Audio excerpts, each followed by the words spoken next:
himself out of it, he said to Jesus, "Nevertheless, at your word, I will do it." He chose to obey. When he threw out his net, he caught so many fish that the net began to break. He had to call over another boat to help him gather up all the fish. That's what happens when you walk in obedience. There is a commanded blessing on your life. God will make things happen that you couldn't make happen. What's interesting is there were no fish there the night before, but God controls the fish. He knows how to bring things to you. The conditions may not be favorable. You don't know the right people. You've had the addiction a long time. Perhaps no one in your family has really been successful. It looks like that's the way it's always going to be. No, God is about to do a new thing. You tried and it didn't work out last time, but because of your obedience, God is speaking to the fish right now. It's not going to be a little catch, a little break, a little blessing. God's about to do something big, something unusual, something to where people take notice. They wonder, what is it about you? How could you lead the company in sales? How could you beat the cancer? I saw the medical report. How could you marry that beautiful girl? How could you start your own business? That doesn't seem possible. That's the commanded blessing. That's God causing the fish to find you. You may not see how this could happen. Neither did Peter. Everything in his reasoning said, there are no fish out there. In other words, the medical report's not good. I've been single a long time. I don't have the training. That all may be true. The good news is God is not limited by what you don't have, by who you don't know, by the economy. All He has to do is speak, and the fish will not only show up, they'll find you. They'll come to your boat. You don't have to make this happen. Just keep God first place, and this commanded blessing, like a magnet, will draw in good breaks, healing, favor, the right people. We see the commanded blessing with a young lady in the scripture named Ruth. She had just moved back to her mother-in-law's hometown after she lost her husband.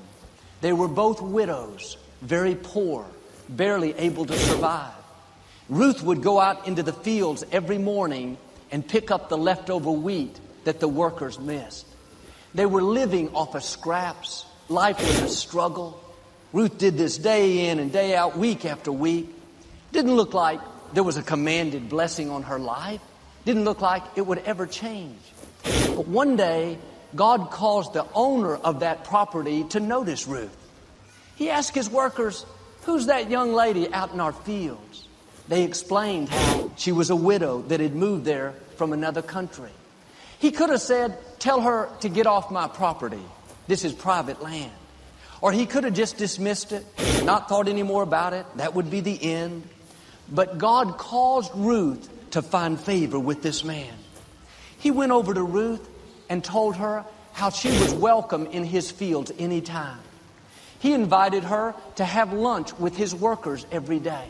He told those workers to leave extra wheat on the ground to make it easy on Ruth. It looked like she was stuck, no future, all the odds were against her, but she came to a point where it was one blessing after another. She had so much wheat, more than she needed. She was so excited. Not only that, she ended up falling in love with that man. They got married. Now instead of working in the field, she owned the field. Here's what I'm saying. When you have this commanded blessing on your life, God will cause you to find favor with the right people. You don't have to play up to people. You don't have to try to manipulate someone to convince them to like you. God will cause you to stand out. He'll bring divine connections, people that want to help you, not because of what you can do for them, not because of your training, your expertise, your looks, your talent, simply because God has caused them to show you favor. Ruth couldn't have made this happen. She didn't know the man. She was a stranger in a foreign land, a poor widow. Nothing in her circumstances said she'd ever be blessed, successful, owning that field. If you would have told her that when she first arrived, she'd have said, "That's impossible. There's no way this can happen. When you look at your circumstances, your dreams, those challenges you're facing, you may think it could never work out. Like Peter, you fished all night. It didn't happen last time. Or maybe like Ruth, you've had some disappointments. You're not where you thought you would be in life. But God knows how to not only bring the fish, the provision, but like with her, He's going to bring the right people. People that will use their influence that will help you go to the next level. If you could see where God is going to take you, it would boggle your mind. The people He's going to bring, the doors He's going to open, the influence He's going to give you. You're going to look back and say, I didn't see this coming. I didn't see owning the field coming. I didn't see the compact center coming. I didn't see the healing, the freedom, the abundance. It's going to be more than you can ask or think. This is what happened to a friend of mine.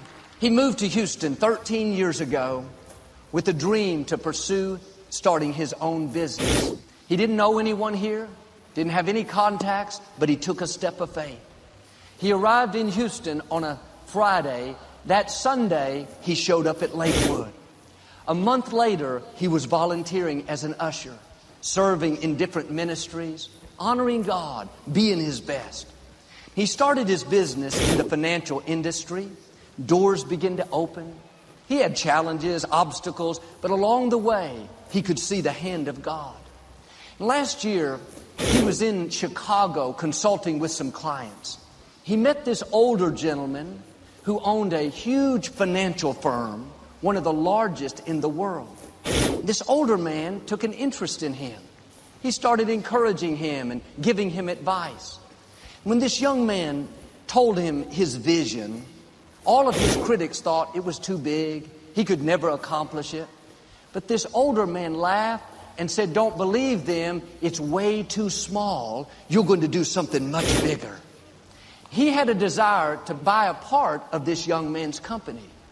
He came up with a valuation based on what the company would be worth in the future, far exceeding what it's worth today.